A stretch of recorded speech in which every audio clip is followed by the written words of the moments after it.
Сәлеметсіздер ме, құрметті көпшілік. Сіздермен осылай жүздесіп, қазақтың би шешендерінің, мақал мәтелдерінің үзінді келтіріп әңгіме оқитын тұсқа келдік. Бұрынғыдай жіберіп отыратын иншот, кәдімгі жасанды интеллект, капкут каналдарының бәрі ақылы болып кетті. Оның бәрін ретке келтіре алмадым. Әзірше оның бәрін оқудың бәрі ақылы. Интернеттен көріп үйренуге бұрын уақыт болмады. Енді міне зейнетке шыққан уақыт бар кезде енді шама келмей жатыр. Бірақ сіздермен жүздесуді тоқтатпаймын. Бүгін сіздерге бөлісетін бір қызықты әңгіме Асаубай шешен жайлы. Қанжығалы Асаубай шешен Бекентай байдың ауылына қыстың ызғырық боранында аттары болдырып, өздерін аяз сорып, жол соқты болып жетіпті. Жанындағы жолдасын қонуға рұқсат етуге жіберсе, Бекентайдың жандай шаптары оны үйге кіргізбей, ақырында Асаубай өзі келеді. Бай бәйбішесімен шай ішіп отыр екен. Амандық саулықтан кейін Асаубай: жол алыс, өзіміз шаршап, аттар болдырып қалды. Күнде кешкірді, қонуға рұқсат болар ма екен дейді. Бекентай теріс қарап күмілжіп: күсі күтер жайымыз жоқ, жолаушылар-ақ мазамызды келтірді. Басқа да үйлер бар ғой дейді. Сонда Асаубай былай депті: жолға қонған бекейсің, сақа емес кенейсің. Менен де басқа үй бар деп жұртқа қолың сермейсің. Қонағасы беретін салтыңа сен қазақтың қартайғанша көнбейсің. Тоғай толған малың бар, пейілің әбден тарылған, неткен қарау кедейсің. Құдай мейман жолаушы, ырысыңды шеме, тарынып жиған малдарың көріңе бірге түсеме. Малға бай ойға тарылып, кемейді текке кенейің, көмейді текке кенейсің. Қонақтан безіп, қашқақтап, қайғысыз тамақ жемейсің. Үйде отырып шіренбе, бәрібір мені елейсің. Күмілжімей Бекентай: қаттырақ айтшы, не дейсің дейді. Сонда Бекентай: кімсің өзің, төбемді тоқпақтағандай тақпақтамай жөніңді айтшы депті. Асаубай сонда тұрып: сұрасаң атым мәлім Асаубаймын, маржандай тізбектелген сөзім дайын. Адамды қорықпаса сыйламаған, қашаннан білуші едім байдың жайын. Жүгінсем жолай барып билеріңе, жетекте кетер еді-ау бірер тайың деген екен. Асаубай екенін білген бай кешірім сұрап тиісті құрмет көрсетеді. Ертеңіне шай үстінде де Асаубай бай үйінде байқағандарын байыптап тілге былай тие кеткен екен. Байдың бай екенін кім біледі, басқадан салтанатын асырмаса. Ханның хан екенін кім біледі, алдында нөкерлері бас ұрмаса. Батырдың батырлығын кім біледі, бойына бес қаруын асынбаса. Кім айтар көргенсіз деп әйелдерді ыржақтап, үлкендерді басынбаса. Қатынның салақтығын кім біледі, пісірген наны дұрыс асылмаса. Шикастан ішіңе жел толғаннан соң, тар жерде дем шыға ма қысылғанда. Шай ішіліп болған соң жүруге ыңғайланған Асаубайға Бекентай шапан жауып ат мінгізіпті. Сонда Асаубай тағы былай деген екен: байлығыңа мастанба, құруың оңай, болғаныңа мастанба, солуың оңай.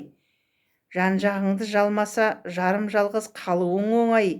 Мен алғаныма тасымаймын, жоқтығыма жасымаймын деп айтып кеткен екен. Баяғының би шешендерінің сөздері осындай бір кішкентай ғана, бұрында көрсеткен едім, мұқабасы жоқ, кішкентай мынандай ғана жұлым болған кітапшадан алып, авторы белгісіз, осындай көне кітаптарды жинап жүретін жайым бар. Ары қарай жалғастырсақ былай дейді: байдың көп малының ішінде жүрген Асаубайдың жалғыз биесін Сіргелінің Ебей Шолақбай деген байларының ұрылары алып кетеді. Биесінің артынан іздеп барған Асаубай жансары уақ жарқын биі Сіргелінің Шабанқұл билерімен дауласады. Ұрылар жарқын бидің аузын алып қойған екен. Дауда жарқын би сөйлеп былай депті: «Ей, Асаубай, сен бай кісі емессің ғой, көп жылқың айдалып кететін. Сенің бір биең үшін біздің ұрылар жортпаған шығар, одан аман көрінеді. Бірақ жай кетпе, бір тайынша ала кет, биеңді бөтен жерден ізде» дейді. Жарқынның сөзіне ашуланған Асаубай былай деген екен: «Ел иесі жарқын би, сөз иесі жарқын би, сүттен ақ малыңды сұрайсың деп менімен араң салқын би. Дұрыс кессең кесімді, тура берсең бітімді, болар ет сөзің алтын би. Осы отырған жақсылар сөзіме менің құлақ сал. Малым кетпесе ұрыда ебейменен Шолақбайдың өзіңе бір кездесер кезіме, сол тайыншаның екі мүйізі екі көзіңе» деген екен. Сол кезде жарқын би ашуланып, «Мынаны үйден сүйреп шығар» деп айқайлаған екен. Сонда Асаубай: «Малымды алмай, уа жарқын, сүйресең де шықпаймын, қабырғамды сындырып күйретсең де шықпаймын. Сен Ергенектің баласы болғанда, мен Ақжолдың баласымын. Қашан мені сілейтіп ұрғанша, торсықтай томпылдатып жарғанша, тілімді тартып бұқпаймын» депті. Содан дау аққа шешіліп, биесімен қоса Асаубай ат-тон айыбын алып, еліне қайтқан екен дейді. Бұл Асаубай би шешеннің әшейін бір-екі ғана мысалы. Тағы бір қысқа әңгімесін келтірейін сіздерге. Асаубай ел аралап жүріп, Қарабалық Қыпшақ Күлік деген байдың сараң екенін біле тұра қонуға келеді.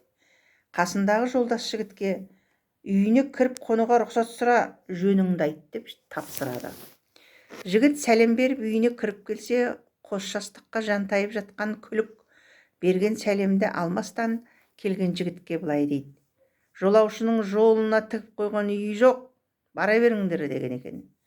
Осы сөздерді естіп тұрған Асаубай өзі келіпті да: «Ассалаумағалейкум Күлік, есен сау отырмысың? Менің кім екенімді біліп, қондырсаң құдайым мейманмын, қондырмасаң салармын бүлік, кетермін жабығыңмен жағыңды тіліп» дейді. «Сен келмей жатып бүлік салатын кім едің?» дейді. Сонда бай Күлік: «Мен сен білетін Асаубаймын, мұндайда бас білмейтін асау таймын. Сен торайғыр Қыпшақсың, ірі емес ұсақсың. Көзің тұздай, мұрның істік біздей, мейманды қондырмайтын сен тасырға ұсапсың» депті сонда шешен деген екен. Міне тақпақтап өлеңдетіп айтысатын, сол кезде болысатын би шешендер, ақын адамдар өте көп болған. Қабыл алыңыздар. Келесі кездескенше сау саламатта болыңыздар.